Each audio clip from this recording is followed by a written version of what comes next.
Yo, this your main man, Neo. We got Nelly, we got Maisel Bikerobe in the chat today on this episode of Babble Talk. You already know we're going to talk about the movie review of the Batman I Am Vengeance. You feel me? Let's get it started. All right, you guys, the biggest question of the day is, what was the takeaways from this movie? What did you like about the movie? What do you want to see more? What did you think of Batman as a character? What did you think of Bruce Wayne as a character and everything else in this chaos of Gotham City? Okay, we're gonna let Nelly start it off because he got a lot to say. I also got a lot to say from my point of view, but we're gonna let the main man start, even though I'm the main man, Neo. We're gonna have Nelly start it off because his name started with N too. Okay, just a little bit. All right, Nelly. My man. Guys, I cannot say enough about this movie. You want to talk about the biggest takeaway? I need to upgrade my Batman cosplay. You feel me? No. But seriously, this has to be one of the best Batman films I have seen in quite some time. We're literally right on par with the Dark Knight and everything else everybody compares it to. But the main thing going into this movie is to not compare it to any other Batman movie.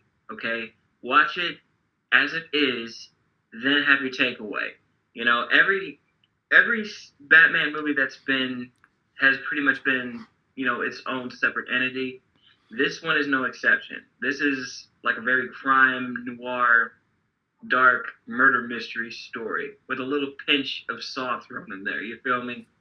Honestly, just in terms of how they had the character set up, Bruce and Batman's character development was far beyond anything I thought I would see.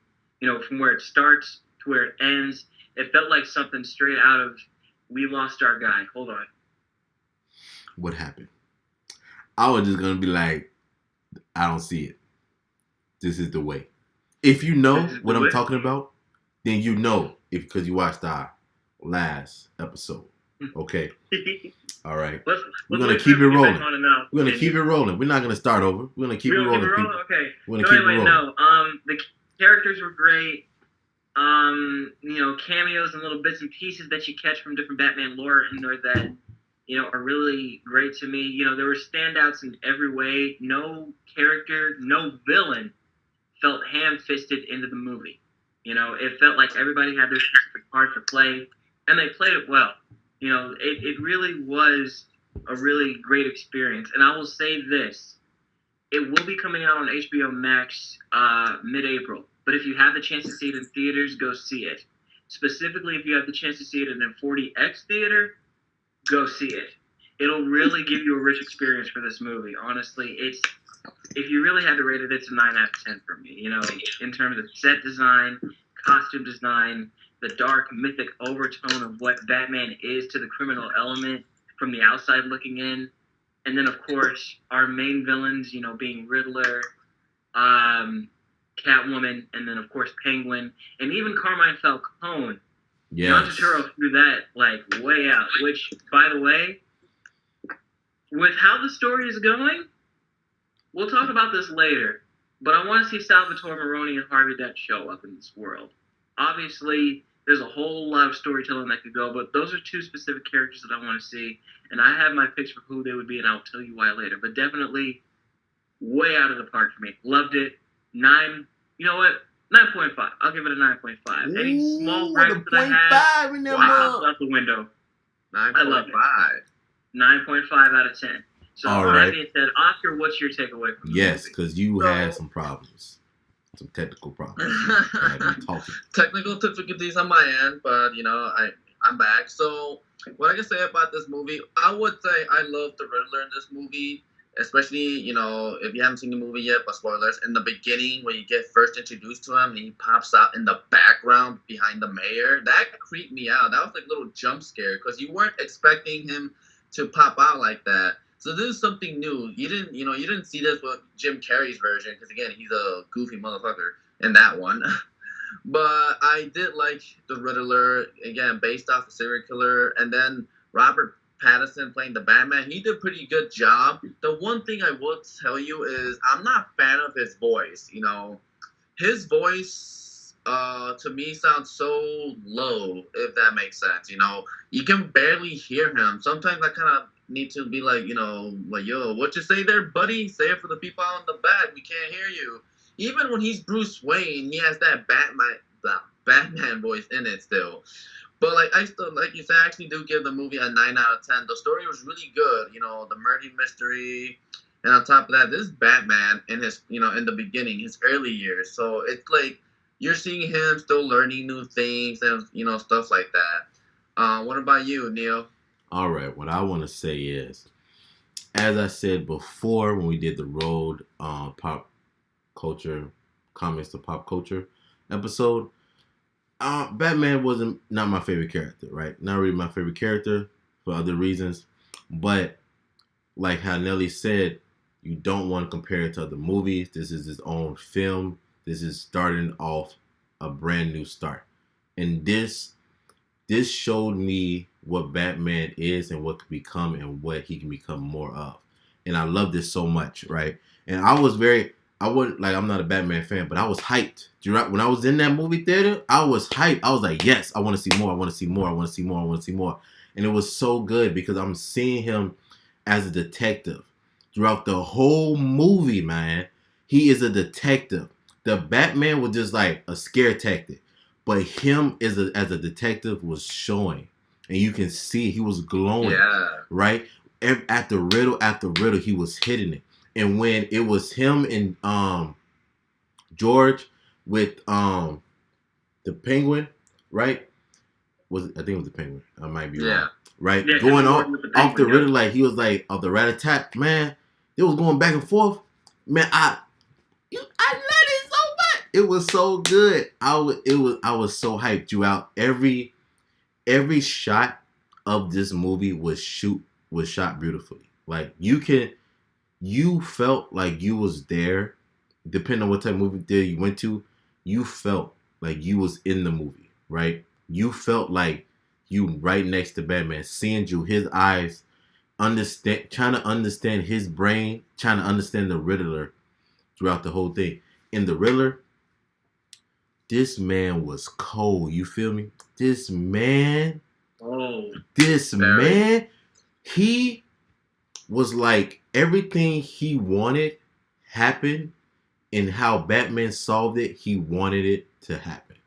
Like, he was like, oh, okay, Batman thought he was like 10 steps ahead. This man is 20 steps ahead. He was like, you know what? I'm going to let you keep thinking. I'm going to let you get closer and closer. Then I'm going to give up. I'm just going to give up. It's whatever. Because you already showed me what I wanted, and you gave me the fulfillment that I needed. I won this battle. You think you won, but you really did it, right? And I feel like that's what I got from it, right? Other people got something different. But some other takeaways I want to get from the movie was down the road, I felt like they was kind of dragging it a little bit towards the end, right? And I'm not talking about the scene when Batman saved that woman from the water and whatnot. I'm talking about beyond that part, I think. It was like some before and then beyond that part. I feel like they were dragging just a little bit. Just a little bit. Are you talking about like the monologue? I don't know if it was like the monologue exactly. No, I think I know what you're talking about. It was just something about it. After, Batman gives that monologue about becoming less of a spirit of vengeance, more of a symbol of hope. Yeah. We get that little bit where Riddler's in Arkham, and then, of course, that goodbye scene with Selina and Brood. Yeah. It felt like it was dragging on there for you. Yeah. I hear that playing a lot. But that's just me, because I'm not like the whole Batman fan. Like, like I like the character, but it's not something I would go jump at right away. But seeing this new wave of how they want to portray the Batman makes me more invested to see more what they're gonna come from it. And I feel like that was their hope, and it got to me. So I feel like if it got to me, it would get to other people that don't really care for Batman. Because it's like hard to be like, as Batman is like, okay, what's your power? You're a detective in a bat costume, right? But once you look, because a lot of people see that because they look at other superheroes, But now, just like this, this is a superhero movie, but it's more of I have this mission, and the only way I can complete it is by using my skills that I have and using this persona that I made to get me to where I need to be. Like when you have a job and that job is feeling that creative passion that you got, but you need to work that job even though you don't like it to get you to where you want to be. You know, that's what I saw. Yeah. But what are y'all other takeaways from who was your favorite character in the movie? You know? Well, for sure, it's definitely Catwoman. She's... Ooh, yes, Lord! Oh, Zoe Lord! Kravitz, man. Man, you want to talk about a future wife. Oh, man. Okay. No, but yes. Honestly, I'll say this. Piggybacking off of what you said, Neil, about how they establishing, the specific characters, and let's just establish this off the bat. There are certain movies you do not take your kids to go see. You wait till it gets home, like on video, and then maybe wait till they get a little older, or if you want to let them watch it at home. Right. You do not take your kids to watch this movie. That's just a fact. But in terms of like character standout, right. I think, like for me, which, by the way, Oscar, in terms of what you had with Pattinson's Batman voice, I get that it's a little low. That's supposed to add to the mystery vibe, which Bruce is still in his developing years. He still hasn't gotten it down yet. Right. Like everything, like completely ironed out. He'll work on it, I'm sure. But I like the Batman voice that he has. It's low because, let's be honest, when that man walks into the room, everybody shuts the fuck up. So it's not like you won't be able to hear him. But the way he switched it between, like, his regular Bruce voice, you could tell it's him there, and then you could tell, it's a little lower, a little darker, a little more grittier for Batman. It felt more akin to Michael Keaton, which I appreciated. Okay. Yeah. But in terms of standout, definitely Carmine Falcone, and then Oswald Cobblepot's the Penguin. Yeah. Which, seriously, that was a fresh take on Penguin that I had not seen in a while. We've seen the Cockney accent, the British little fat guy, walking around hoity-toity and rich version of Penguin that we see all the time. But, like, the Robert De Niro, Al Pacino mafia type Penguin who was just like a mob boss and, like, a crime lord who owns a club, that was brilliant. So, in that regard, following with the fact, because, I'm sure you guys have seen John Turturro in other movies like Transformers, Big Lebowski, things like that. He's mostly doing comedy, things like that. Yeah. But in this, he felt like an actual presence, like an actual mob boss that had presence and had been in Gotham for a long time and just knows the ins and outs, which is menacing all its own. But now that he's out of the picture, and we found out that everything about the Salvatore Maroni case has been undone, I want to see him come back and, just like Penguin, try to grasp, what little bit of power can be grabbed for Gotham now that it's been flooded and there are certain areas that the police or pretty much any authority won't be able to touch. And that'll bring in Harvey Dent, and that's how we get Two-Face. That being said, there's only one person I can see being Salvatore Maroni. Me. Adam Sandler. Believe it or not.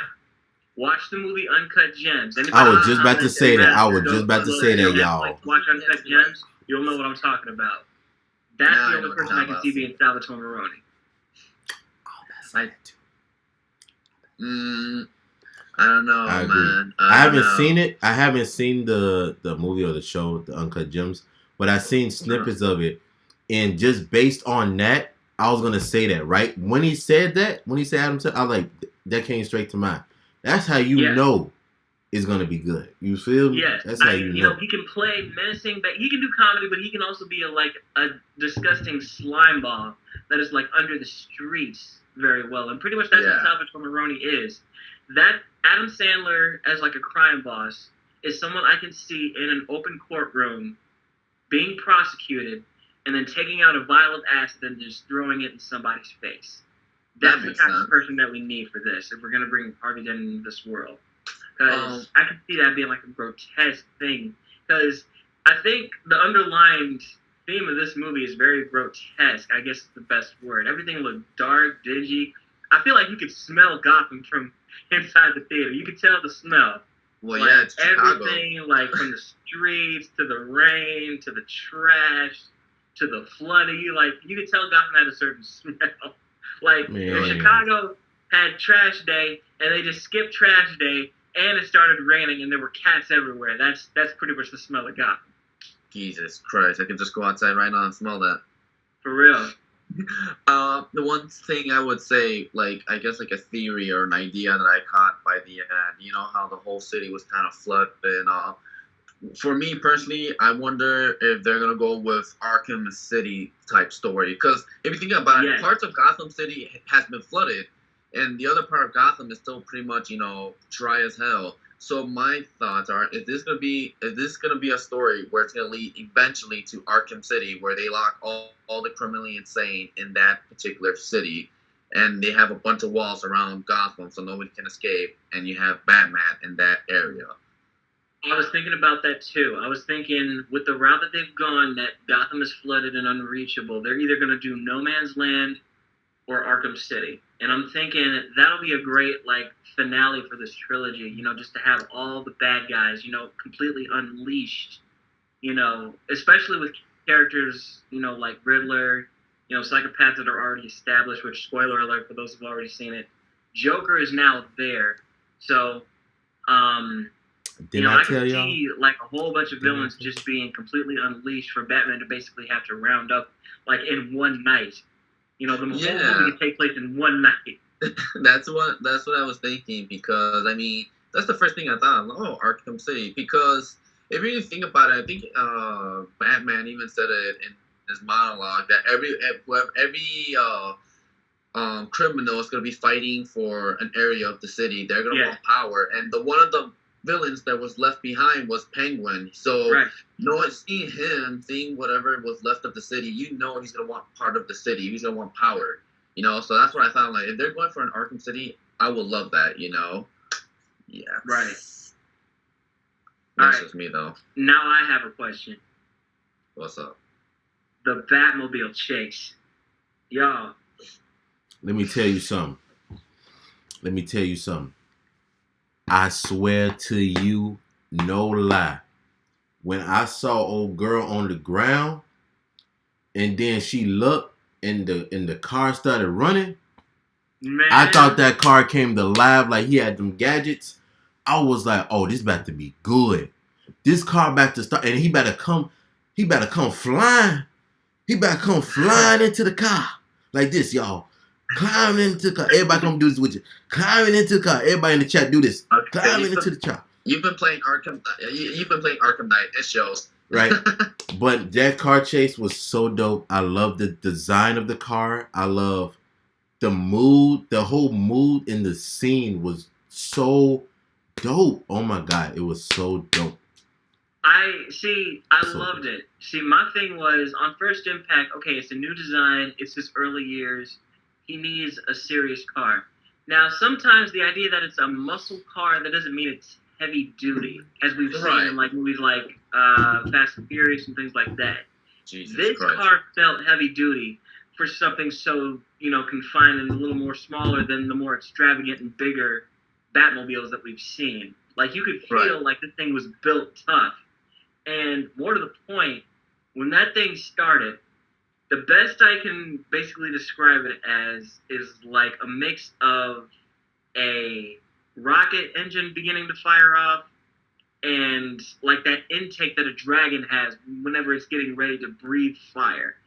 When you mix those together, that's the sound that the Batmobile was when it started up. And it was for like a prolonged period of time. Like everybody was looking like, what is that? And they all turning around like, oh shit. It's a car. I was hyped. And that is another reason to go see it in 4DX. You feel the engine powered, like in the chair. Like you feel like you're actually getting ready to take down Penguin in that car. You feel the shock. You feel the rush of the road. It's such a great experience. I really want that. And I even bought a Lego set of that car just to have it on the shelf. Honestly, it's one of the best Batmobiles in existence. Robert Pattinson got to do right. Once he done being Batman, he better take that car. in the motorcycle. If he don't, I'ma find it, and they ain't gonna catch me.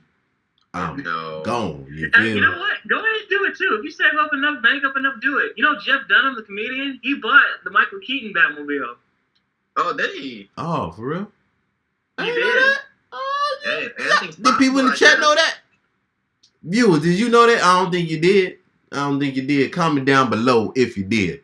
If you did, leave a like. If you didn't, leave 2 likes. How about that? How about that? That's how let me know that you didn't like it, that you didn't know. Something about the car, like, it was a little, for me, I need to get used to it, because, I got used to seeing, Michael Keaton, Ben Affleck's, and even Christian Bale's, their Batmobiles, and just seeing this muscle car, I'm just like, this is a muscle car, like, what's the damage this car is going to do, like, you know what I mean? But again, I had to remember this was the early stages of Batman, so I'm pretty sure, like, later on in the movie, he'll make a better version of the car, So that's one thing I'm looking forward to see, a new design of that. And on top of that, I like the Batman costume. It was pretty, I wouldn't say it's bad. The collar looked a little weird, probably with the whole collar. But other than that, I did like the costume.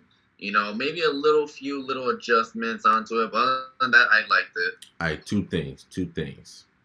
One, I want to see Bruce Wayne by a good portion of the subways, right? And for he have different entries and out points or whatever. So he chasing somebody, he just disappear and he pop up in front of that would be so dope. Second, oh man, I seen on social media that they had from all the Batman movies and other stuff, it's for his suit was taking pieces for certain suits. Yeah, I noticed that. And I was like, oh, that is real nice. That is real nice. Because if you pay attention to the suit and you look at the mask, like you said, oh, it don't look right. But if you see it from the side view, you like, man, that's sucker cold right there. That's nice. I need that. I'm gonna be vengeance. You hear me? The main thing, specifically with any Batman costume, is that when you see a silhouette of it in the dark, or it being lit up from a certain angle, and it looks badass. That's the main thing. From certain angles, this suit looks great, and I really want it. I think I might get it at some point. You wanna buy one for your buddy here? Anything's possible. I might just turn you into Robin since you said you're Robin. You're right. I'm just not wearing the tighty whities though. Just letting you know, I'm not wearing no tighty whities. Nah. Matter of fact, you want to wear some. Look if you like. So yeah, let's go with that. I like that. But no, in terms of scope of where it's at, especially for the early stages, the main thing for the suit and the car, for even for other movies, they felt out of reach for us as human beings. It felt like it was something that you could only get specifically in a movie. This feels like something that you could actually attain in real life. Between the muscle car, the customization, you could get that from your dealership and just have it customized and put in black.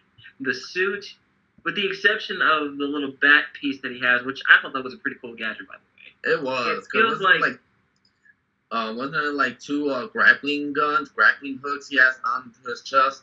Yeah, it was a practical safety knife, which apparently the lore behind that is the same as it was in some of the older comic books, where basically Bruce basically took the gun that killed his parents and morphed it into a shield that goes onto his chest. Oh wow, I didn't know that part.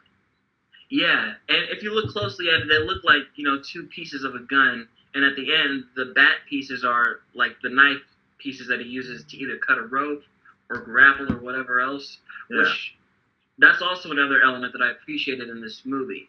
Unlike most Batman, being that this is the early years, he wasn't awfully high tech, with the exception of the grapple and the knives. This was just a bat who used his bare hands to get the job done, and I love that. Now, so that was a pretty cool element. In this movie, right, I think